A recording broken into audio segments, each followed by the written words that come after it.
langu. Amina. Baada ya Jumatatu nilipata taarifa kwa dada yangu sema baba anaumwa Mpiji. Tatizo nini? Nikamwambia tatizo anavimba na hata suruali zote sasa hivi zinabana. Huyo mtu anatakiwa tupeleke lazima hospitali. Nikamwambia ni sawa. Akafanya michakato, akapeleka hospitali. Kupeleka hospitali akaonekana yule ni ana UTI, lakini yule UTI yaani ile hali na ana UTI tofauti. Akarudi nyumbani. Rudi nyumbani ile hali ikawa bado. Jamani, tupigeni tena michango huyu mtu tumpeleke tena hospitali, huyu hali ni bado. Sasa hapa ni kazi. Nikaenda na hapo natoka shamba kwenye shamba langu la mboga. Nikapita kwa mamangu hapa Lucy, nikamwambia mama, yaani hapa nimechoka kazi na nimechoka akili. Ni kitu gani? Nikamwambia babangu anaumwa leo, taarifa ni ya pili. Tushatoa michango, tumepeleka na hapo natakiwa tena hela iende aanze kupeleka hospitali na hapo tumbo linazidi kuja na asikia chakula yoyote. Sasa kufanya. Mama akanipa ushauri kama tumpigie mama. Mama mchungaji. Ndio. Mpigie mama. Sasa mbona sijawahi kupigia tena? Nitaanzaje? Kama wewe mpigie mama kwenye simu yangu. Nikachukua simu yangu nikamwambia namba ya mama. Nikampigia mama, nikamwelekeza mama mimi naumwa. Nikamsalimia vizuri, nikamwambia mimi naumwa na baba. Yeye hajasema ni wapi. Nikasema tatizo nikamwambia tatizo lake anajaa mwili hadi tumbo lote linajaa na asikia mkula yoyote. Akasema sasa tuanze kumwombea. Tukamwombea pale, akasema shika kifua, akaanza kuomba. Na mimi nikaamini kusema baba yangu anafanya anapokea uponyaji. Angalau upo mbali. Sawa, nikashotoka hapo sasa. Hapo ni ushuhuda wa pili pale tulipomaliza kuombea, mama akaniambia, mbona kuna tatizo limekutokea kama umefuyaji kama ulikasirika. Mimi na mambo yangu haya ya kumshuhudia watu. Kila ninapopita hivi na kumuona mtu naambia jamani, twendeni kanisani. Anaangalia ninapokuwa kwenye tofauti na nilipokuwa mwanzo nilikuwa naumwa. Twendeni kanisani. Sasa wewe mama akaniambia, anaacha dini zako, unaenda kwenye dini za wenzio. Yale makanisa mengine yanamwangaliaje anakuwa anatapeli watu. Yaani ile neno nilikasirika. Yaani mimi ninamwongea Mkuranga, lakini mama huyu kaona ikiwa yuko Temeke. Haleluya.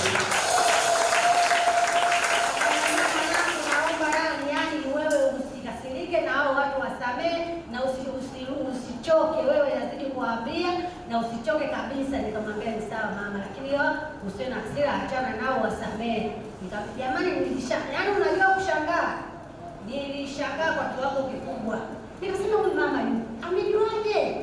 Nikasema jamani, ndio hapo nimesimama. Jamani, mama akituambia tu tusimdharau. Haleluya. Ni mwisho makofi. Jana dadangu kaja pale akakuja kunitembelea tu. Nikasema vipi leo sijapiga simu huko nyumbani, vipi mwenzangu umepiga simu?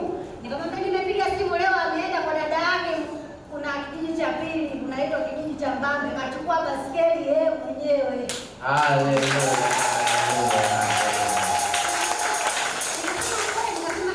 Nikasema asante Yesu. Nikasema na wewe tena umeshaanza mambo yako yote. Kwa hiyo sasa ninaamini nimkilizo Yesu. Nikamwambia yaani hapa niliomba, nilimpigia mama yangu huko na kuendaga, kamuombe huyo mama anatisha basi. Haleluya.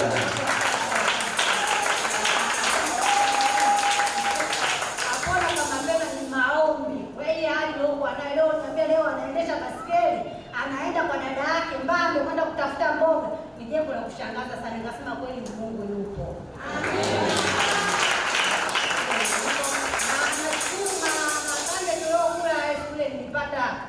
Yaani niliporudi tu nyumbani nikaambiwa kuna ifi yangu anakaa Masasi. Yeye aliongea na mume wangu. Kuongea na mume wangu kusema nasikia wifi huwa anaendaga Tunduru kwenda kununua korosho. Kwa hiyo inakuwaje? Anamsiki nikamwambia wifi yako bwana kule anaendaga kwenye biashara za watu kuwasimamia na biashara kaka yake na biashara ya mwanawe. Kwa hiyo sisi hapa hatuna biashara, hatuna na mambo yetu ni magumu. Akamwambia yaani mwambie wifi nina milioni 1 nampa na akaenda kufanya biashara. Na hiyo tunaangalia tu. Naweza kurusha hiyo hela. Akasema akirudi wifi tu nikampigie simu niongee naye. Kwa hiyo kurudi nikarudi alipoendeleza nikapigia simu nikamwambia nimepata ujumbe wako. Nikasema yani nimwambia kaka, yani nakurushia nikupe milioni moja ukafanya biashara ili kusaidieni kwenye maisha yenu. Haleluya. Hiyo hela ukinirushia sasa hivi nitaenda dogo. Nataka mwezi wa 9 tarehe 20 au tarehe 25 kwa sababu naondoka hapa mwezi wa 10. Kwa hiyo nikirushia saa hizi nitakuwa nalipata tamaa ya kuichukua kidogo. Kwa hiyo naomba nitunzie. Basi hata sasa hivi muda wote ukiwa safarini, hiyo hela ipo tu, mke wangu kama nitania hivyo. Usipate shida, mume wangu wenzako tupo. Haleluya. Tuje kuonyesha makofi. Haleluya. Yale makande naamini yani amenifanyia kazi. Bwana Yesu asifiwe. Basi tuna swali kidogo kwa mtu ambaye ni mgeni ambaye amefika siku njema leo. Yamkini amesikia kwa habari ya makande. Hayo makande yanauzwa hapa au makande mama tu alitokea tu kusema leo nataka niwalishe makande wanangu, mule chakula changu, ukisikia kama ninajua kupika au sijui kupika. Na wewe ulikuwa miongoni mwa watu ambao yale makande tukayala, wengine tukasikia matamu kupita maelezo na amefanya kazi. Amina. Pige Bwana Yesu makofi. Haleluya. Kwa hiyo natufikishia baada ya kula kile chakula ambacho kuhani alikiandaa kimeenda kuleta matokeo. Yaani kwanza nilifanya kushangaa na Afrika tu alisikia tu mama amerudi ndani bodaboda. Amekuja mbio. Mbona hivyo? Yaani hapa nina furaha. Yaani si hapo kanipigia simu anasema yaani biashara unapoenda Tunduru mwaka huu unaenda na hela yako. So uende na hela ya watoto, hela hata kama utaenda kuwasimamia watoto au utaenda kusimamia kaka yako, lakini tunakuwa na hela yetu. Pige Bwana Yesu makofi. Chakula cha mama au kitu chochote atachotufanyia mama.